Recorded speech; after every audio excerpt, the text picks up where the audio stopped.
Bonjour et bienvenue dans cette vidéo de supplément sur les anneaux quotients et les idéaux.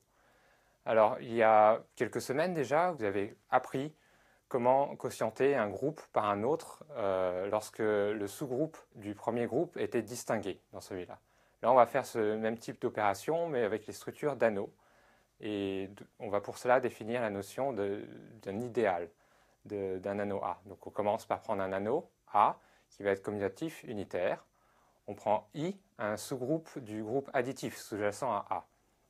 Alors dans ce cas-là, ce qu'on sait déjà, c'est que donc le groupe additif sous-jacent à A est commutatif, et donc I va être nécessairement distingué dans A, muni de la loi additive. Et dans ce cas-là, on peut former A sur I en tant que groupe quotient pour la loi additive. Alors maintenant qu'on a ce A sur I qui est formé en tant que groupe quotient, on veut lui donner une structure d'anneau, et aussi définir ainsi une projection canonique de A vers A sur I, un morphisme d'anneau de ce type-là. Alors, bien sûr, vous avez défini le groupe quotient A sur I pour l'addition, donc l'addition est définie sur A sur I. Vous définissez juste A plus I plus B plus I comme A plus B plus I. Maintenant, vous voulez définir une multiplication sur cet anneau quotient A sur I. Vous voulez que ce soit un anneau. Donc, qu'est-ce que vous voulez faire? Vous voulez définir A plus I facteur de B plus I comme étant égal à AB plus I. Mais lorsque vous développez, vous avez quoi? Vous avez AB plus AI plus BI plus II. Alors, pour que les deux choses coïncident, vous avez besoin que, en fait, AI soit inclus dans I. Et ce, pour tout élément A de A. Donc cela mène à la définition suivante. Donc une partie I de A va être dite un idéal de A si d'une part I est un sous-groupe pour A additivement, et si d'autre part, pour tout A dans A et tout I, donc dans I, le produit AI appartient encore à I. Vous notez notamment que cette partie I qui est un idéal est nécessairement non vide et elle contient 0, le neutre pour l'addition. Maintenant que l'on a cette belle définition, regardons ce que cela donne sur quelques exemples.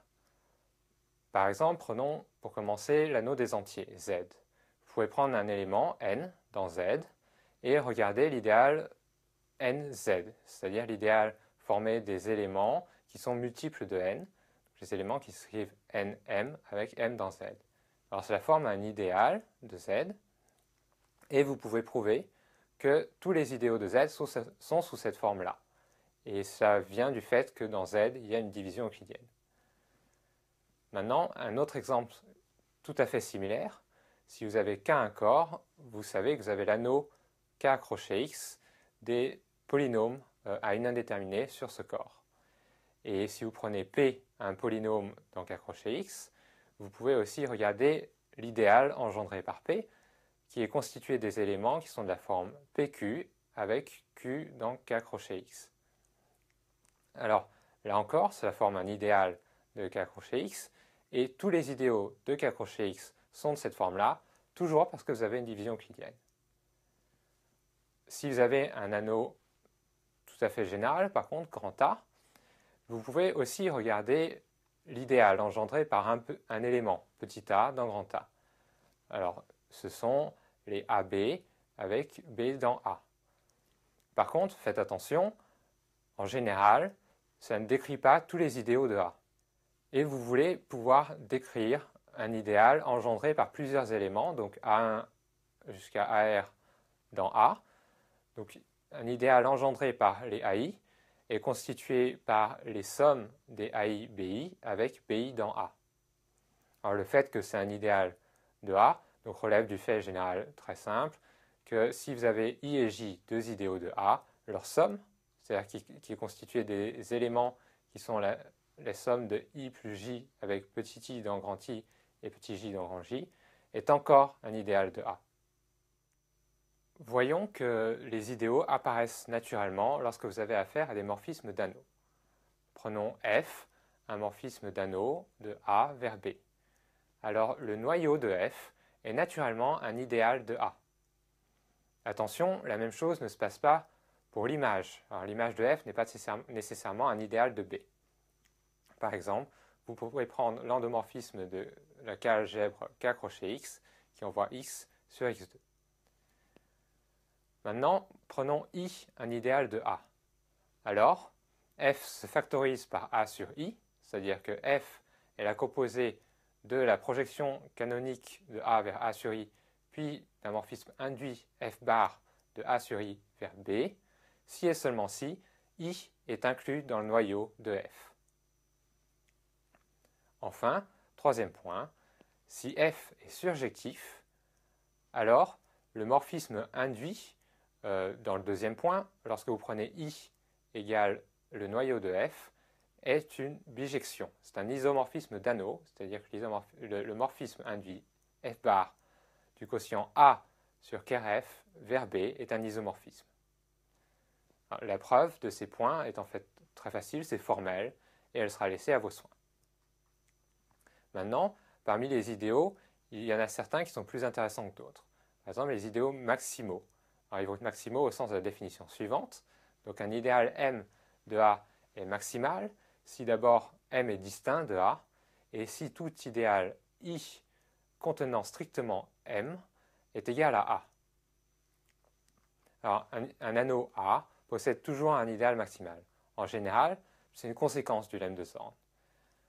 Dans ce cours, cependant, vous allez utiliser le cas où vous avez une K-algèbre et un idéal I qui est dans cette K-algèbre, tel que le quotient A sur I est un K-espace vectoriel de dimension finie. Et dans ce cas-là, vous allez voir qu'il existe un tel idéal maximal, et c'est très facile. Une propriété intéressante des idéaux maximaux réside d'abord dans la propriété suivante, qui est presque une équivalence de définition. Donc un idéal M de A est maximal si et seulement si le quotient A sur M est un corps. Alors, c'est une équivalence, prouvons les deux sens. Alors, le sens direct d'abord. Bon, vous supposez que M est un idéal maximal de A. Alors, vous voulez savoir que tout élément du quotient non nul est inversible. Qu'est-ce que vous faites?